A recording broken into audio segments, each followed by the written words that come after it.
नमस्कार दोस्तों, स्वागत है आप सभी का एक बार फिर से हमारी एसके टारगेट क्लासेस में। और आज हम आपके लिए कुछ इंपॉर्टेंट फैक्ट्स लेके आए। और आपको ये भी मालूम होना चाहिए कि ज्योग्राफी यानी एकदम एंटरटेनमेंट के साथ में एक कॉन्सेप्ट वाला एक सब्जेक्ट है, जिसको आपको एकदम ऐसा नहीं रुचि लेके आपको पढ़ना पड़ेगा। और इसमें आपको कुछ मैप, कुछ मानचित्र के बारे में स्टडी करनी पड़ेगी, कुछ लोकेशन के बारे में बताना पड़ेगा। जब कॉन्सेप्ट को समझते हम बात करेंगे कि मानचित्र में कौन से स्तर है, कौन सी नदियां हैं, कौन से पर्वत है, या कौन से ज्वालामुखी एरिया कहलाता है, कौन से ट्रेंच है, कौन से गर्त है, ये सब आप एकदम मिक्स रूप से क्या करेंगे, एकदम आपके लिए एग्जाम के लिए एक मसालादार एक मैटर तैयार होगा, जिसमें आपको ऐसा नहीं है केवल आपको एक चैप्टर ही पढ़ के जाना होगा। आपसे कुछ भी पूछा जा सकता है, लेकिन इन मल्टीपल क्वेश्चन को करने से आपको एक बेनिफिट ही होगा कि कभी भी किसी भी प्रकार का एग्जाम अगर आप देने जाते हो तो इनसे रिलेटेड कई बार क्वेश्चन पूछ लिया जाता है और आपका फैक्ट बिल्कुल क्लियर आपके आंसर दिलाता है। तो हम देखते हैं कि कौन कौन से फैक्ट्स की हम आज बात करेंगे। अपलेशियन माउंटेन या अपलेशियन पर्वतमाला के बारे में आपने पढ़ा भी होगा। जोग फॉल्स कहाँ पर है, या कामू रिवर कहाँ पर है, किस महाद्वीप में। सुल्तानपुर बर्ड सेंचुरी कहाँ पर है। Euphrates then tigris. यूफ्रेट क्या है, आपको मालूम होना चाहिए यूफ्रेट और टिग्रिस क्या है। Fujiyama volcano, mid Atlantic ridge, Arctic circle, then Mariana trench और मेडिटेरियन सी। इतने सारे फैक्ट्स हम आपके लिए लेके आए। किसी एक चैप्टर के साथ साथ हमने एक मल्टीपल स्कोर आपके लिए कवर किया है कि जब भी आप एग्जाम जाओ तो उससे पहले कुछ फैक्ट्स देखोगे और आप चुटकियों में अपने आंसर का जवाब देके अपनी क्वेश्चन जल्दी से सोल्व कर पाओगे। तो हम देखते स्टार्ट करते हैं अपलेशियन माउंटेन। तो दोस्तों, स्टार्ट करने से पहले मैं आप सभी को ये कहना चाहूंगा कि आपका जो ज्योग्राफी सब्जेक्ट है वो आपको एटलस के साथ ही आपको पढ़ने में मजा आएगा। बिना एटलस अगर आप इन चीजों को देखते हो, स्टडी करते हो, तो आपको इतना मजा नहीं आएगा। देख कहने का मतलब कि एटलस रखिए, जब भी आप स्टडी करते हो एटलस अपने पास रखिए और उसको देखते हुए आप इनको ऑब्जेक्ट टाइप क्वेश्चन या मैपिंग के पर्पज से जो भी क्वेश्चन दिए जाते हैं उनको वहीं आप सही कर सकते हो और आपको अच्छे से याद भी रहेगा लंबे समय तक। ठीक है, हम बात करते हैं अपलेशियन माउंटेन सुना होगा आप लोगों ने, अपलेशियन माउंटेन, और जिसे हम क्या कहते हैं, अपलेशियन पर्वतमाला। Appalachian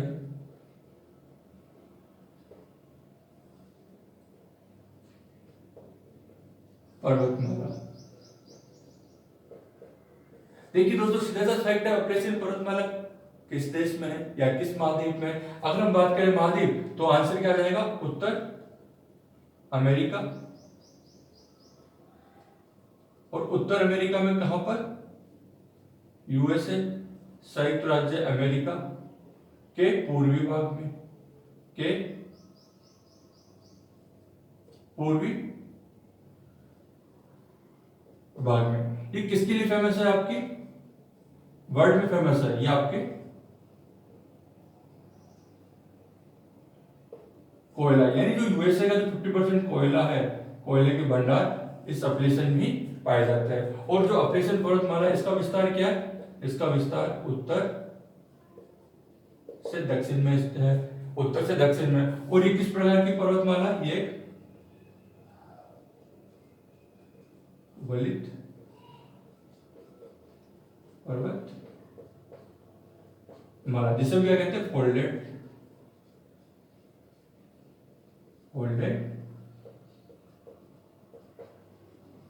mountain. और वलित का मीनिंग क्या हो जाएगा, वलन यानी लहरदार।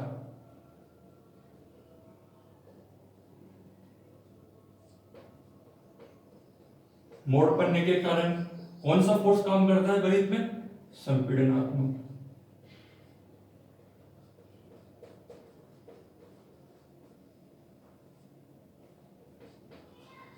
देखिए संपीड़नात्मक एक होता है आपका तनाव, तो संपीड़नात्मक कैसे काम करेगा, ये आपके करेगा अभिसारी रूप में। इसके कारण किसका, वलित पर्वत यानी अपलेशन, यानी विश्व में कई वलित पर्वत पाए जाते हैं, जैसे रॉकीज हो गया, एंडीज हो गया, आपका अफ्रीका में एटलस हो गया, यूएसए का ये आपका अपलेशन पर्वतमाला हो गया। इतने सारे वलित पर्वत है जिनका निर्माण हाल ही में हुआ इस कारण से। तो जब भी आपसे पूछा जाए कि अपलेशन पर्वतमाला कहां पर है, तो आपका आंसर संयुक्त राज्य अमेरिका के पूर्वी तटीय भाग में स्थित है, नंबर 1। नंबर 2, यूएसए का 50% कोयले के भंडार यहीं पाए जाते हैं। इसके अलावा अन्य खनिज संसाधन भी यहाँ पर पाए जाते हैं अपलेशन पर्वतमाला में। और मुख्यतः यहाँ कोयला किस प्रकार का पाया जाता है, एंथ्रेसाइट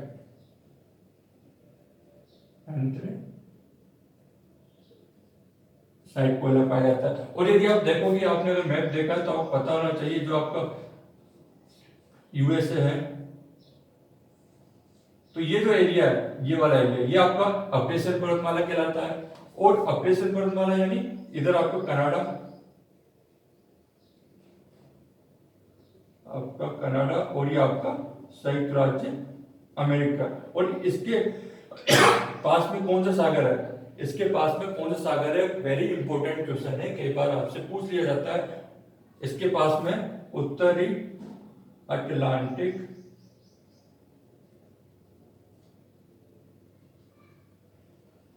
अटलांटिक महासागर। देन अप्रेशियन पर्वतमाला को कई बार उत्तरी अटलांटिक समरूप पर्वत श्रेणी भी कहते हैं। क्यों कहते हैं? क्योंकि इसी के तट के पास में पैरेलल रूप में उत्तर से दक्षिण में इसका विस्तार होने के कारण। और ये जो आपका उत्तर अटलांटिक महासागर है, इसको हम विश्व का व्यस्तम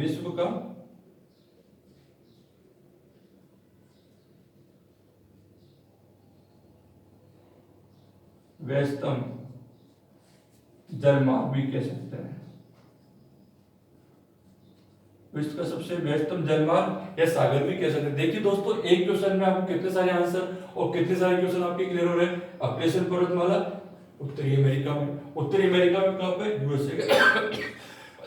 यूएसए के पूर्वी भाग में। इसका विस्तार उत्तर से दक्षिण पाया जाता है। और आपको देखने को पड़ेगा इसका भी उत्तरी भाग, मध्य भाग, दक्षिणी भाग, इस प्रकार से इसको डिवाइड कर सकते हैं। और इसी के पास में अगर आप देखोगे ग्रेट लेक्स भी इधर ही आपके पास में। इट मींस ये पूरा जो एरिया एक आपके मिनरल्स बेल्ट के पर्पस से, इकोनॉमिक पर्पस से काफी यूजफुल एरिया है, जो आपके यूएसए को अपने आप संसाधनों से परिपूर्ण बनाता है। इसमें हमने कहा था किस प्रकार का वलित पर्वत का है, कितना परसेंट, 50% कोयला, किस प्रकार का एंथ्रेसाइट, ठीक है। कौन से पर्वत? लहरदार मोड़ जो वलित पर्वत कहलाते हैं, जिसमें संपीड़नात्मक लगता है। और इधर आपका क्वेश्चन था उत्तर अटलांटिक को क्या कहते हैं? विश्व का सबसे व्यस्तम महासागर भी कहते हैं या जलमार्ग भी कहते हैं। तो इतने सारे क्वेश्चन आपको एक क्वेश्चन में देखने को मिले। तो आप हमेशा ध्यान रखिए अप्रेशियन पर्वतमाला की क्या विशेषता है। अगला हम देखते हैं जोग फॉल्स।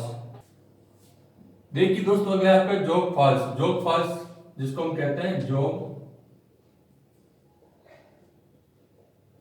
प्रपात। और प्रपात को हम वाटरफॉल भी कहते हैं, वाटरफॉल। और देखिए इसकी स्थिति,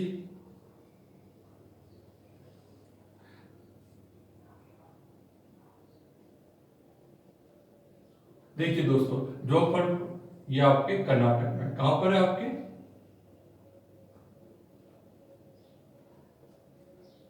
कर्नाटक में। और कर्नाटक में किस नदी पर है ये?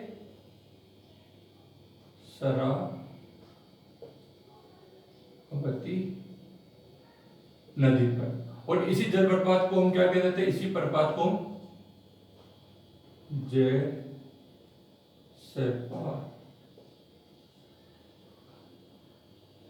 जलप्रपात के नाम से भी जानते हैं, जयसेपा जलप्रपात। और देखिए मेघालय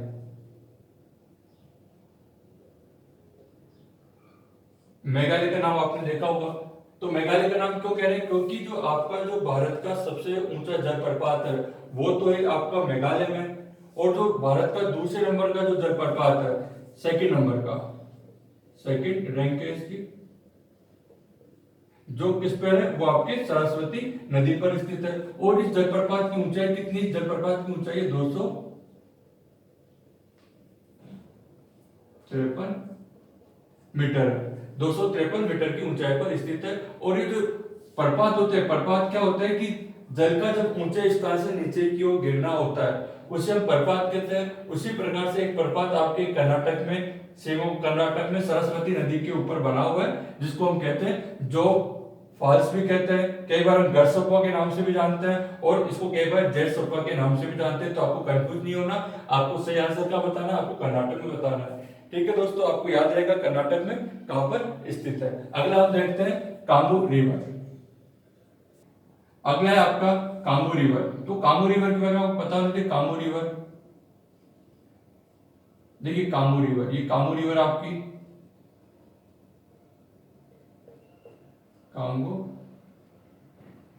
नदी, कांगू नदी। देखिए दोस्तों, इसमें से एक फैक्ट डायरेक्ट पूछा जाता है, वो आपको हमेशा ध्यान रखना है कि कांगू रिवर कहां पर है। कांगू रिवर आपके मध्य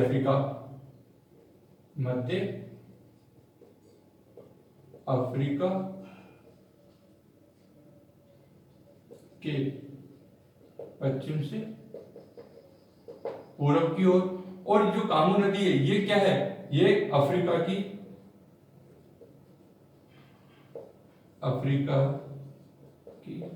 सेकंड लंबी नदी। तो दोस्तों बताइए फर्स्ट कौन सी होगी, फर्स्ट आपकी हो जाएगी नील नदी। और कांगो रिवर की विशेषता क्या है, ये विषुवत रेखा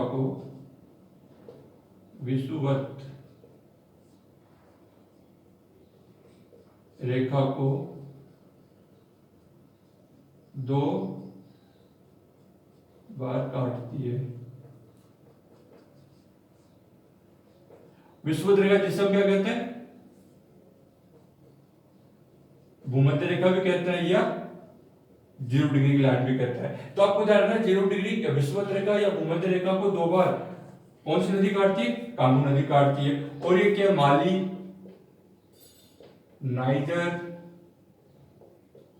नाइजीरिया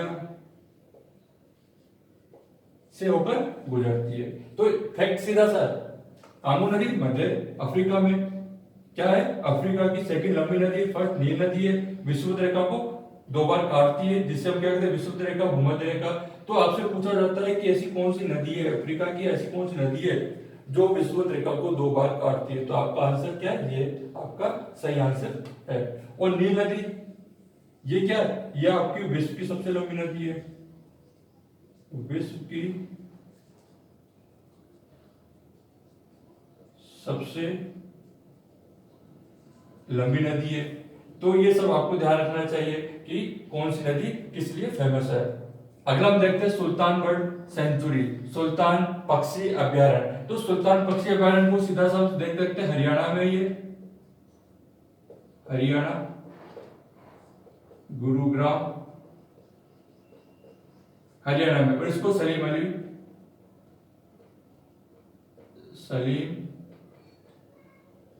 अली पक्षी अभ्यारण्य भी कहा जाता है, और साइबेरियन सारस यहां पर आया करते हैं, साइबेरियन सारस ये आया करते हैं। तो कई बार पूछा जाता है कहां पर है, तो डायरेक्ट आप आंसर क्या हो जाएगा, हरियाणा हो जाएगा, हरियाणा में। और क्या कहते हैं इसको, सलीम अली पक्षी अभ्यारण्य भी कहते हैं, सलीम अली पक्षी अभ्यारण्य भी कहते हैं। और साइबेरियन सारस यहाँ पर आया करते हैं। और सुल्तानपुर बर्ड सेंचुरी। तो आपको दोस्तों याद रखना चाहिए। नेक्स्ट हम बात करते हैं यूफ्रेट्स एंड टिग्रिस। अगला है हमारा यूफ्रेट्स एंड टिग्रिस। दोस्तों देखिए वर्ड में देखिए एक इंपॉर्टेंट वर्ड कई बार आपसे पूछा जाता है और आप थोड़ा सा कंफ्यूज नहीं हो। कई बार आपको थोड़ी इंग्लिश के मीनिंग भी, यानी इंग्लिश की जो टर्मिनोलॉजी होती है उसको भी थोड़ा ध्यान से देखिए, और हिंदी, दोनों को आप देखते हुए आपके आंसर को सही कर सकते हो। नहीं तो कई बार बच्चे इसमें कंफ्यूज हो जाते हैं, पता नहीं क्या नाम है। तो very simple, Euphrates and tigris, जिसे हम क्या कहते हैं, दजला और फरात नदी के नाम से जानते हैं। इंग्लिश में दजला को यूफ्रेट्स कहते हैं, यूफ्रेट्स।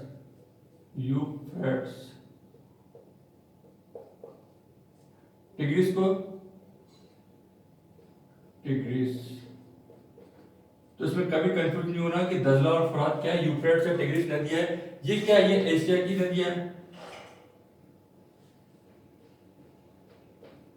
और कहां पर, ये आपके इराक में प्रवाहित होती है। उद्गम अरारत पर्वत,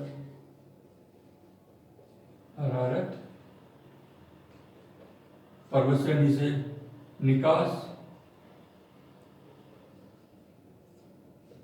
फारस की खाड़ी से,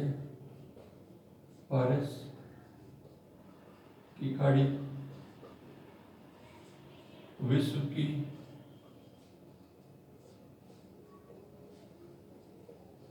प्रथम सभ्यता, जिसे हम क्या कहते हैं, बेबीलोन, जिसे हम मेसोपोटामिया सभ्यता, यहां लिख देते हैं मेसोपोटामिया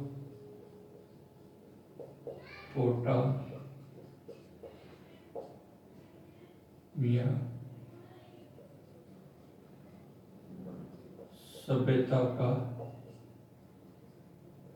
जन्म स्थल। और यहीं पर आपकी क्या है, यहीं पर आपकी बेबीलोन सभ्यता भी है, बेबीलोन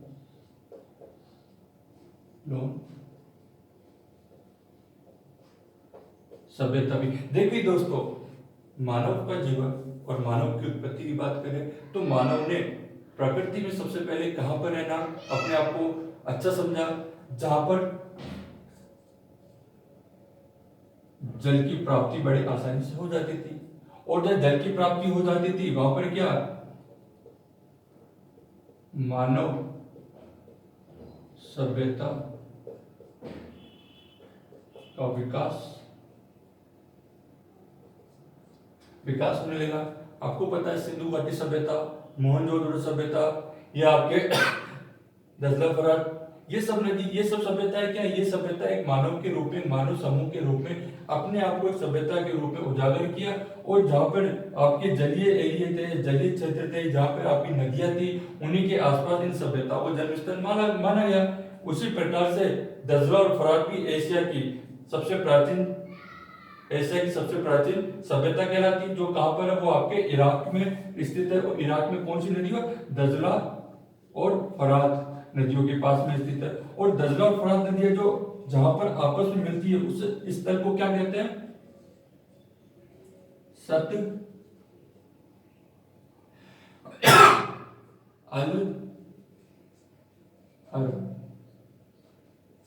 अल अरब के नाम से जानते हैं। तो दोस्तों, दजला और फरात नदियां यूफ्रेट्स देन टिग्रिस, सत अल अरब के नाम से आपस में मिल जाती है।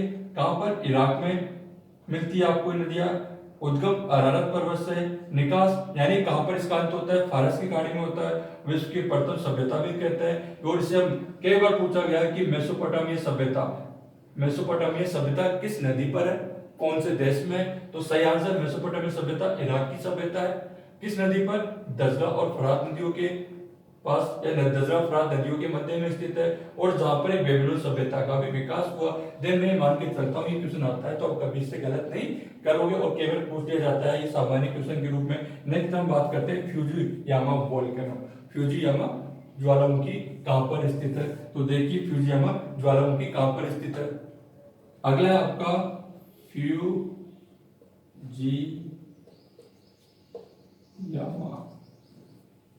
वोल्केनो, फ्यूजियामा ज्वाला। देखिए दोस्तों, फ्यूजियामा ज्वालामुखी क्या एक प्रकार से जागृत ज्वालामुखी है। और कहां पर स्थित है, ये आपके जापान में स्थित है, फ्यूजियामा। तो आपको ध्यान रखना चाहिए। और ज्वालामुखी तो आप जानते हैं ज्वालामुखी क्या होते हैं, ज्वालामुखी जो आपके मैग्मा होता है, लावा होता है, यानी धरातल के नीचे का जो मैग्मा जो बाहर आ जाता है विस्फोट के साथ में, वही क्या कहलाता है, वही आपके जो उत्खनन होता है, इरप्शन होता है, उद्गार होता है विस्फोट के साथ, वही आपके ज्वालामुखी होते हैं। और ज्वालामुखी फ्यूजियामा यानी जापान की हम बात कर रहे हैं। और जापान में क्या एक फोसा मैग्ना भी है, ध्यान रखना, फोसा मैग्ना भी का जापान में। और हमने एक बार आपको बताया भी था जापान को हम क्या कहते हैं, भूकंपों का देश भी कहते हैं जापान को। नंबर 1, उगते सूरज का देश भी कहते हैं। क्यों कहते हैं, क्योंकि विश्व में सबसे पहले सूर्योदय यहां पर ही होता है। तीसरा, जापान क्या है, जापान चारों तरफ से किससे घिरा हुआ है, चारों तरफ से जल से घिरा हुआ है। तो जापान का जो निर्माण है वो किससे हुआ है, इसकी जो 4 द्वीप उनके नाम पर होक्काइडो,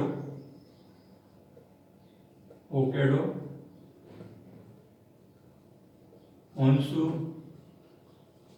क्यूशु और शिकोकू,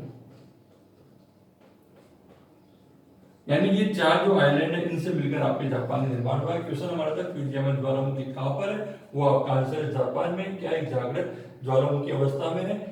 जापान की बात की हमने, भूकंपों का देश, उगते सूरज का देश, होक्काइडो, होन्शु, क्यूशु, शिकोकू से मिला हुआ है। और जापान का हम यहाँ एक बात कर लेते हैं, सिंपल सी कीवर्ड पूछ लिया जाता है सामान्य रूप से कि जापान का ओसाका किसे कहते हैं, जापान का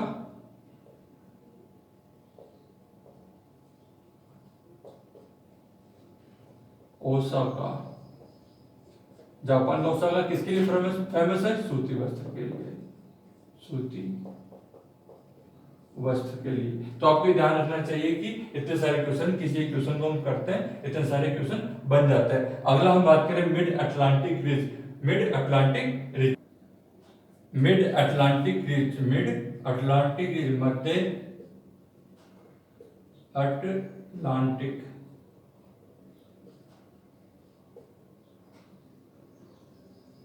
कटक।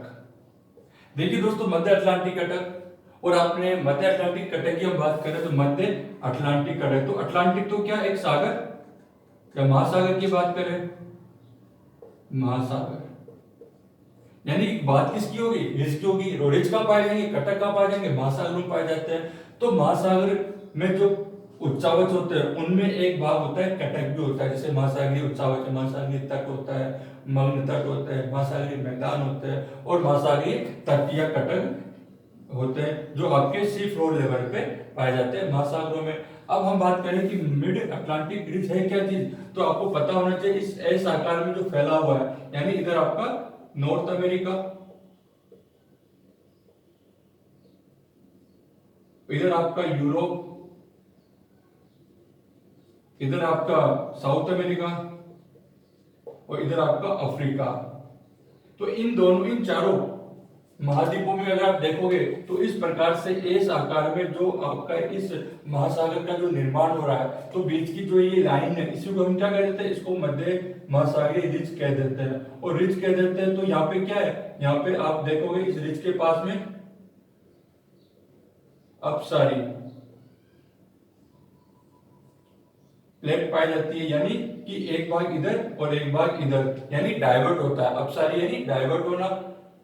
हमने प्लेट में पढ़ा था कि प्लेटें 3 प्रकार की होती है, तो उनमें से एक प्लेट होती है आपकी, एक प्लेट होती है विनाशात्मक, एक होती है संरचनात्मक, और एक होती है रचनात्मक। तो रचनात्मक प्लेट का भाग है रचनात्मक, रचनात्मक। और जिसने क्या किया? जिसने मध्य अटलांटिक रिज का निर्माण किया। ये आपके उत्तर से लेकर दक्षिण तक इसका विस्तार पाया जाता है। उत्तर में आपके ग्रीनलैंड से लेकर आपके दक्षिण में जो दक्षिण अटलांटिक महासागर है, यहाँ तक इस एस आकार में फैला हुआ रहता है, और यहाँ पे जैसे कई प्रकार के पठार भी पाए जाते हैं। अगला है आपका आर्कटिक सर्किल। अगला दोस्तों आर्कटिक, आर्कटिक वृत्त। देखिए दोस्तों, बिल्कुल सरल है, सिंपल है, कुछ ज्यादा इसमें ऐसा नहीं है। कई बार पूछ लिया जाता है आर्कटिक वृत्त कौन से सर्किल को कहता है। एक होता है आर्कटिक और एक होता है अंटार्कटिक सर्किल या अटलांटिक वृत्त। तो आपको मालूम होना चाहिए कि सिंपल से हम ग्लोब को आपने देखा होगा, ये आपका जो ग्लोब है इसमें अगर आप ये देखते हो, ये आपका 0 डिग्री इक्वेटर लाइन होती है, ये आपकी कैंसर लाइन होती है जिसे हम कर्क रेखा कहते हैं, और ये आपकी कैप्रिकॉर्न लाइन होती है जिसे हम मकर रेखा कहते हैं। कर्क और मकर, कर्क उत्तर में, मकर दक्षिण में हो गया। और इसी के ऊपर अगर आप देखोगे ये वाली लाइन जिसको हम कहते हैं 86.5 डिग्री या 66 हाफ डिग्री नॉर्थ और 66 साउथ डिग्री, तो इससे तो हमने क्या कह दिया? इससे हमने आर्कटिक सर्किल कह दिया, बिकॉज कि nearest Arctic ocean so called Arctic circle, Arctic वृत्त। डिग्री की वैल्यू की बात करें 66 हाफ डिग्री नॉर्थ यानी उत्तर की, इसको जरूर आपको ध्यान से देखना है कि उत्तर में है ना कि दक्षिण में। इसी प्रकार से अटलांटिक 66.5 डिग्री दक्षिण की हम बात कर रहे हैं, और ये क्या हुआ? ये आपके अंटार्कटिक महाद्वीप होने के कारण इस लाइन को हमने क्या कह दिया? अंटार्कटिक वृत्त के नाम से जानते थे। दोनों को बारे में आपको मालूम होना चाहिए, और लास्ट में आपको पता होता है ये होता है आपके नॉर्थ पोल और ये होते हैं आपके साउथ पोल। इट मींस हम ये कहना चाहते हैं जो ग्लोब के जो फीचर्स होते हैं, ग्लोब की जो विशेषता होती है, मुख्यतः इन विशेषताओं को आपको आना चाहिए। क्यों? क्योंकि यहां से लेकर यहां तक का जो भाग है और यहां से लेकर यहां तक का भाग है वो आपके पूरे ग्लोब को 2 भागों में डिवाइडेड करता है according to latitude line. Latitude circle के अकॉर्डिंग हमने कर्क ये विषुवत रेखा, कर्क रेखा, आर्कटिक वृत्त, विषुवत रेखा, मकर रेखा और आर्कटिक अंटार्कटिक वृत्त। तो आपको हमेशा ध्यान रखना है कि कितने डिग्री पर होगा सर्किल, ये आपके 66.5 डिग्री पर होता है, और ये होता है आपके 66.5 डिग्री पर, ये नॉर्थ में होता है, ये साउथ में होता है। देन आर्कटिक सर्किल आपको हमेशा याद रखना है, कभी गलत नहीं करना। नेक्स्ट है वेरी इंपॉर्टेंट, एक देखते हैं मेरियाना ट्रेंच। ये मेरियाना ट्रेंच क्या होता है, जिसे हम कहते हैं मेरियाना ट्रेंच, मेरियाना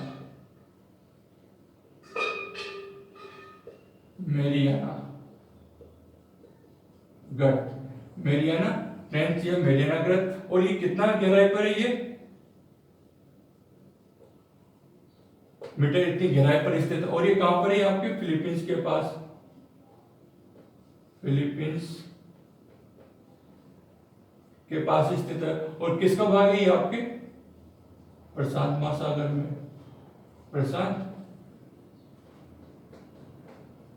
महासागर में। देखिए दोस्तों, एक होता है अप, एक होता है down, top and bottom. Top क्या हो गया, सबसे ऊंचा, तो सबसे ऊंचा आपको पता होना चाहिए माउंट एवरेस्ट, 8,848 मीटर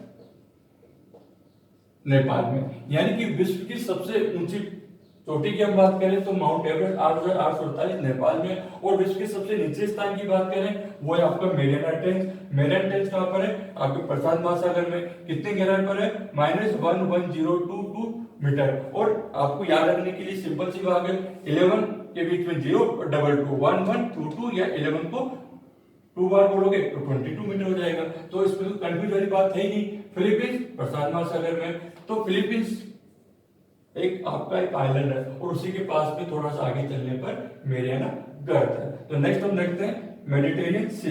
नेक्स्ट है दोस्तों आपका मेडिटेरियन सी। मेडिटेरियन सी वेरी इंपॉर्टेंट है, एक ऑस्ट्रेलिया में, या आपके मेडिटेरियन सी जिसको हम कहते हैं भूमध्य सागर भी कहते हैं।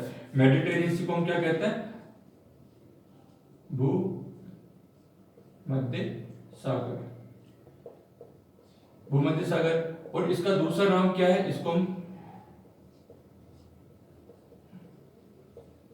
रूम सागर भी कहते हैं। और ये कहां पर स्थित है, देखिए ये आपका अफ्रीका, अफ्रीका। और अफ्रीका के जस्ट ऊपर जो आप देखते हो, और इसके ऊपर आपका यूरोप, और ये आपका भूमध्य सागर, भूमध्य सागर की बात कर रहे हैं। भूमध्य सागर क्या नाम है, भूमध्य सागर, यानी धरती के मध्य का सागर भी कह सकते हैं। अगर आप अफ्रीका से जाते हो तो अफ्रीका, भूमध्य सागर और यूरोप। यदि आप ऊपर से यूरोप से आते हो तो बीच में आपको भूमध्य सागर, अफ्रीका। देन अफ्रीका से जस्ट ऊपर मेडिटेरियन सी, मेडिटेरियन सी से ऊपर यूरोप, यूरोप से नीचे आओगे भूमध्य सागर, अफ्रीका। देन आपको क्या कहना है कि Mediterranean sea between situated Europe and Africa continents. यानी भूमध्य सागर क्या है, यूरोप और अफ्रीका महाद्वीपों के मध्य में स्थित है। और इसकी ओर देखिए कि इसके इस साइड में कौन सा सागर है, तो इधर आ जाता है आपका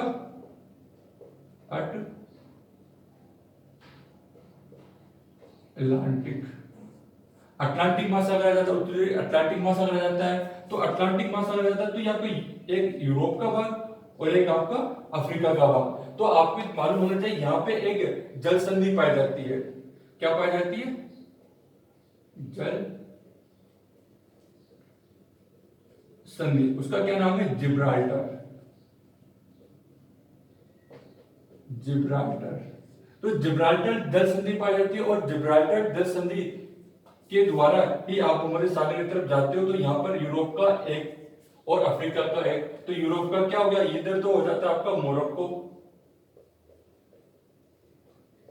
मोरक्को, इधर हो जाता है आपका स्पेन। यानी जिब्राल्टर जल संधि क्या, स्पेन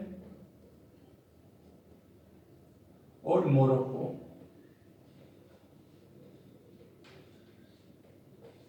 के मध्य में स्थित है। तो हम ये कह सकते हैं कि अटलांटिक महासागर से जिब्राल्टर जल संधि के द्वारा आप भूमध्य सागर में जाते हो, तो यूरोप का एक, स्पेन और मोरक्को यानी अफ्रीका का एक देश, दोनों देशों के मध्य से आपका भूमध्य सागर में एंट्री है। और इसी को हमने क्या कह दिया, इसी को हमने कह दिया धरती के मध्य का स्वर्ग कह दिया। और दोस्तों सबसे बड़ी बात क्या है, ये किसके लिए फेमस है, ये आपके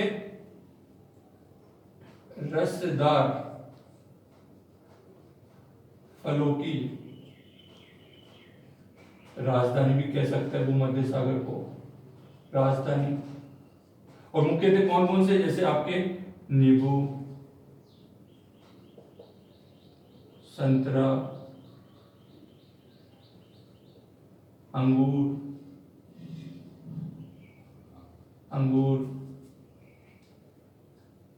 खुबानी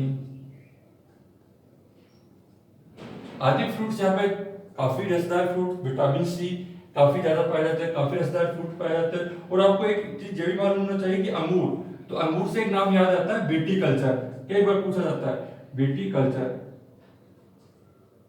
विटिकल्चर क्या है। तो दोस्तों आपको ध्यान रखना, विटिकल्चर क्या है, अंगूर की खेती को हम क्या कहते हैं, अंगूर की खेती को करने को क्या कहते हैं, विटिकल्चर कहता है। तो हमने क्या कहा कि भूमध्य सागर रसदार फलों की राजधानी भी कही जाती है, और ये एक क्लाइमेट का जोन भी है, जैसे CS प्रकार की जलवायु। विश्व में अगर आपसे पूछा जाए CS प्रकार की क्लाइमेट कहाँ पाई जाती है, भूमध्य सागर में पाई जाती है। रसदार फलों की खेती कहाँ पे की जाती है, भूमध्य सागर में की जाती है। धरती के मध्य का सागर भूमध्य सागर, रोम सागर भूमध्य सागर, जिब्राल्टर जल संधि कहाँ पर है, भूमध्य सागर के पास में। कौन से देश इसके पास में, स्पेन और मोरक्को इसके पास में। और ये कहाँ पर स्थित है, यूरोप और अफ्रीका के मध्य में स्थित है। भूमध्य सागर इतना इंपॉर्टेंट है। और ये देखिए भूमध्य सागर कभी आपका एक ट्रेवल रूट या एज ए मर्चेंट रूट भी रहा करता था, क्योंकि जब अटलांटिक महासागर की हम बात करें तो भूमध्य सागर से बात करें, और भूमध्य सागर से आपका लाल सागर जुड़ा हुआ है, लाल सागर से आपके इधर हिंद महासागर की ओर आते हैं। तो हम ये कहते हैं कि स्वेज ने बन जाने के कारण, स्वेज कैनाल के बन जाने के कारण भूमध्य सागर और लाल सागर के बीच में स्वेज कैनाल बन गई, और जिसका संपर्क हिंद महासागर की तरफ भी हो गया। यानी कि इस तरह से घिरा हुआ एक सागर भी हम कह सकते हैं इसको। और ये क्या, भारत का 3/4 भाग, भारत का 3/4 भाग कवर करता है। और दूसरा ये क्या, 21 देशों की सीमा बनाता है आपका भूमध्य सागर। कितना इंपोर्टेंट क्वेश्चन है, कितने देशों की, 21 देशों की सीमा बनाता है, बनाए गए यूरोप, अफ्रीका, अटलांटिक, इधर आपका एशिया भी हो गया, देन अपने आप में पूरा एक तरीके से सेपरेट एक सागर है भूमध्य सागर। तो दोस्तों आपको ध्यान रखना है कि ये जो इतने फैक्ट्स मैंने बताया, ये आपके कहीं ना कहीं एग्जाम पर्पस से या एटलस के पर्पस से या कभी भी किसी प्रकार का एग्जाम आप देते हो उनमें कहीं ना कहीं पूछा जाता है। लेकिन आपको लोकेशन, तो आपको वर्ल्ड मैप में इन सबको लोकेट करना है और एक एक के बारे की विशेषता आपको बताना है। आज का वीडियो हम यहीं पर समाप्त करते हैं। Thank you. तो देखिए दोस्तों, आपके ये सारी कंप्लीट फैक्ट्स, और मैं आपसे कहना चाहूंगा कि हमारा सब्जेक्ट जो ज्योग्राफी है, इसको हमें ज्योग्राफी के पर्पस से पढ़ने की हम स्टार्ट करना चाहते हैं। यानी कभी कभी आपके लिए कुछ फैक्ट्स लाएंगे जो आपके एटलस से रिलेटेड होंगे, ऑब्जेक्टिव पर्पस से रिलेटेड होंगे, और कभी कभी आपके लिए कंप्लीट एक चैप्टर की शुरुआत भी करेंगे, क्योंकि हम कभी एटलस, कभी आपके चैप्टर, इनको हम साथ लेके चलेंगे, जिससे कि आपका एक पोर्शन के साथ साथ में आपका एटलस वाला पोर्शन भी साथ साथ चलता रहेगा।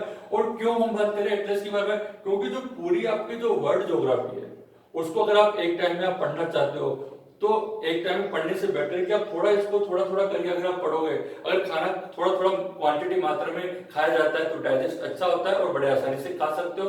तो जिस प्रकार से पूरे पहाड़ को हम एक साथ नहीं उठा सकते, उसको तोड़ के हम उसको कर सकते हैं कंप्लीट, तोड़ के हम कम करके उसको समाप्त कर सकते हैं, उसी प्रकार से पूरी जो आपकी विश्व भूगोल है उसको भी हम साथ साथ में पढ़ेंगे। और दोस्तों आप हमारे डिस्क्रिप्शन बॉक्स में जाइए टेलीग्राम में, वहां पे आप कुछ कमेंट दीजिए, आपको हमारा ये चैनल कैसा लग रहा है, हमारी जो क्लासेज है वो कैसी लग रही है, किसी प्रकार की भी कोई आपको कुछ पूछना हो, कोई जानकारी लेनी हो, तो आप हमारे चैनल में सब्सक्राइब करते हुए आप उनमें कमेंट बॉक्स में अपनी बात रख सकते हो। Thank you.